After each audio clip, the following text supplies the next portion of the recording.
Salut à tous, petit tuto couveuse du coup, comme je vous l'avais promis. Donc là on se retrouve avec deux machines que je viens de lancer il y a quelques minutes, avec 30 œufs à l'intérieur. Donc sur la couveuse de gauche nous avons 12 œufs de Marans du champion de France de cette année, 4 œufs de Velsumer en plus.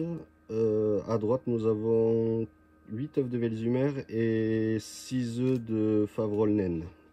Donc du coup, là nous avons deux couveuses totalement différentes et au prix totalement différent aussi, mais qui marchent très très bien.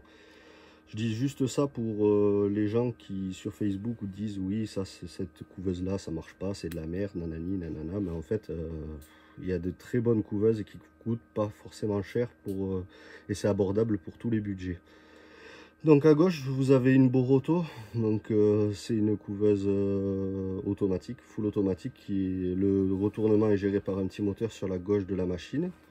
Elle est composée de deux petits bacs d'eau, dont un qu'il faut remplir régulièrement, enfin il faut qu'il soit toujours plein les 18 premiers jours. C'est la seule chose qui est à gérer sur cette machine. À droite, nous avons une couveuse bon marché, on va dire, de Amazon, mais qui marche très très bien, avec un plateau et un retournement à plat sur les œufs, mais ça fonctionne très bien, donc il faut aussi le noter. Il faut aussi signaler qu'il n'y a pas besoin de dépenser des fortunes pour réussir à faire des poussins. Donc du coup, moi j'ai lancé mes œufs, donc j'ai fait chauffer la couveuse 48 heures à l'avance pour être sûr des bonnes températures et voir avec un hygromètre et un thermomètre si les températures correspondent avec les températures affichées dessus. Et c'était plutôt pas mal, donc écoutez, c'est lancé. J'allais pas vous montrer comment je mettais les œufs en couveuse et tout, faut pas sortir de Saint-Cyr. Mais il y a plein de petites étapes avant qui sont importantes. Donc déjà, il faut vérifier l'état de vos œufs quand vous les commandez, c'est important. Les œufs très sales, il ne faut pas les mettre en couveuse parce que c'est un nid à microbes en fait, hein. Donc il se développera des maladies et c'est pas le top. Les formes des œufs sont très importantes aussi. Il faut exclure tout ce qui est œufs très longs, les genre au but de guerre, les œufs déformés. Et je vous conseille aussi toujours de mirer vos œufs avant de les mettre en couveuse pour vérifier s'il n'y a pas de fissure, parce que merci la poste des fois. Donc ça, c'est vraiment des paramètres qu'il faut prendre en compte. Et ainsi que le repos des œufs à la réception. Donc ça, moi je compte en gros 24 heures pour être bien sûr. Après au mirage, vous voyez, s'il y a des petites bulles dans l'œuf, vous voyez que ça a été trop secoué, donc ces œufs là déjà ils sont bons à écarter hein, directement. Donc voilà, après dès que vous vous êtes assuré que les températures et l'humidité est correcte, donc pour l'humidité je vous rappelle les 18 premiers jours on tourne entre 40 et 60%, on entend de tout, moi j'ai testé un peu tout aussi, donc pour moi 40-60 c'est le bon compromis. De plus, si vous vous lancez dans les poules de Marans, donc du coup les œufs chocolat, je vous déconseille de faire d'autres races dans la couveuse. C'est-à-dire parce que l'œuf de Marans c'est très dur et demande un degré d'hygrométrie plus important que les autres œufs.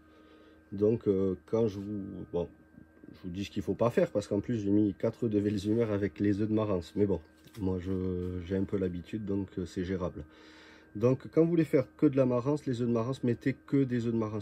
Faites pas de mélange parce qu'il y aura de la perte, soit sur les Marans, soit sur les autres races, quoi. Ensuite, qu'est-ce qu'on peut dire d'autre? Ouais, donc du coup, l'humidité 40-60 les 18 premiers jours.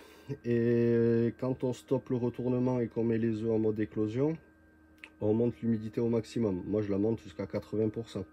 Certains vous diront non, c'est pas bon, nanani, nanana. Moi, je vous parle juste de mon expérience personnelle, hein. Donc du coup, voilà. Ensuite, l'émirage des œufs s'effectue à 7 jours, 14 jours et à 19 jours au moment de les mettre en mode éclosion.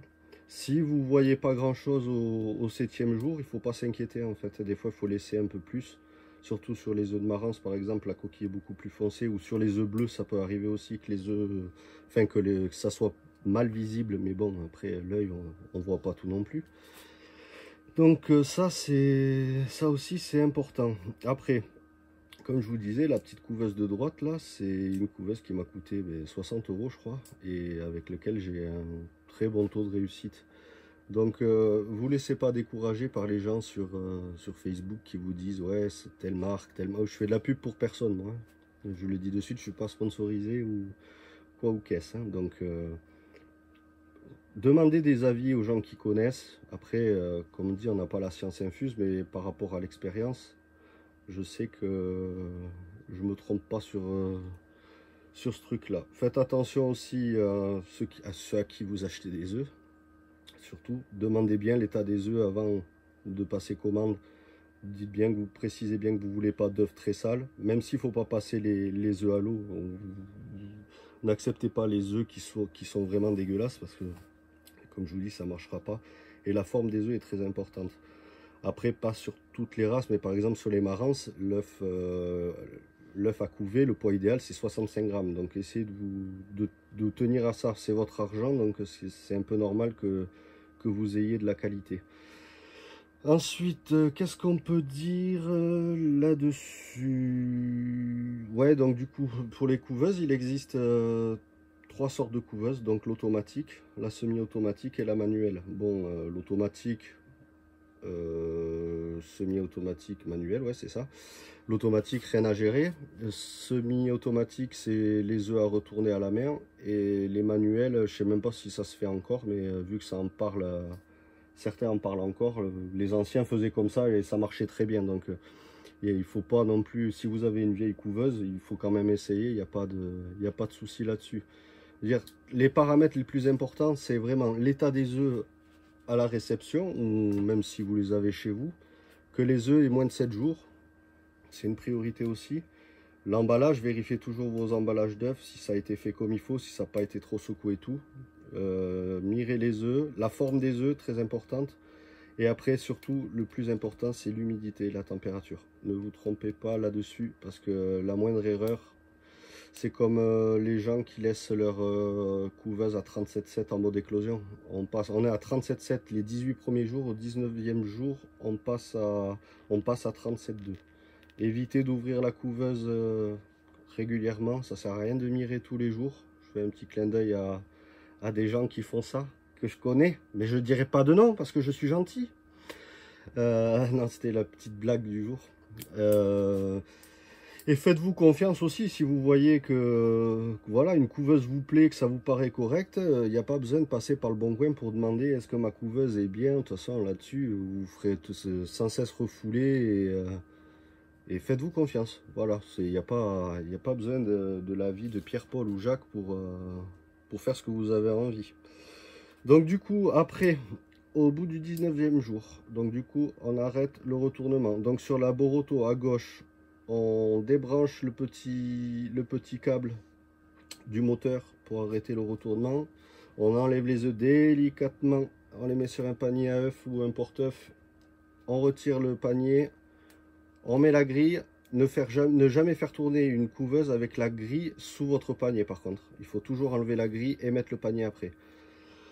Et vous reposez vos œufs et du coup vous rebaissez la température à 37,2 et après vous ne touchez plus à rien et vous remplissez les 2 bacs d'eau, que toujours les 2 bacs d'eau soient pleins. Petite astuce supplémentaire, si vous voulez un peu plus d'humidité dedans, vous rajoutez une éponge mouillée et vous vérifiez qu'elle soit toujours mouillée, cette éponge, c'est super important aussi. Pour ce qui est de l'éclosion, vous pouvez attendre au moins jusqu'à 23-24 jours. Ça peut arriver que les poussins sortent à 23-24 jours, ça peut arriver aussi. Mais dès que vous voyez qu'il n'y a plus de signe de vie, n'attendez pas que l'œuf explose parce que ça pue une infection, hein, je vous le dis de suite. Hein. Donc du coup, sur la Boruto, ça se passe comme ça. Après, sur la petite couveuse Amazon, là, mais que j'aime bien, là, c'est pareil, vous enlevez juste le panier, il y a un socle en fait où le panier est posé dessus et vous retirez ça et pareil 37,2 et vous attendez l'éclosion. Pour ce qui est après, pour l'éclosion du coup, les poussins d'Equines, on attend qu'ils soient secs pour les sortir de la couveuse. J'ai beaucoup de gens qui m'écrivent pour me dire mon poussin est mort, je l'ai sorti de suite et bah, tati patata. J'ai un panneau chauffant, bon on s'en fout. Un poussin, pour qu'il soit viable, il faut qu'il ressorte sec de la couveuse, vraiment sec. Donc sec, après c'est lampe ou panneau.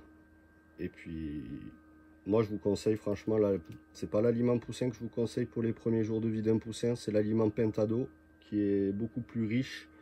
Et vous allez avoir des poussins qui sont beaucoup plus vifs et en meilleure santé. Donc voilà, je pense qu'on a fait un peu le tour de ça. Si vous avez des questions, vous n'hésitez pas. Après, voilà, c'était ma première vidéo, donc comme je vous ai dit, on se moque pas. Si vous avez des questions, si j'ai oublié autre chose, vous me le dites. Il n'y a pas de souci. Si je peux répondre, je réponds. Après, comme je vous dis, j'ai pas la science infuse, je sais pas tout. Et puis en commentaire, si vous pouvez me faire des suggestions de ce que vous voudrez traiter d'autre comme sujet au niveau des poules. Et j'essaierai de vous faire ça avec plaisir. En attendant, j'espère que cette petite vidéo vous aura plu et je vous dis à bientôt. Salut!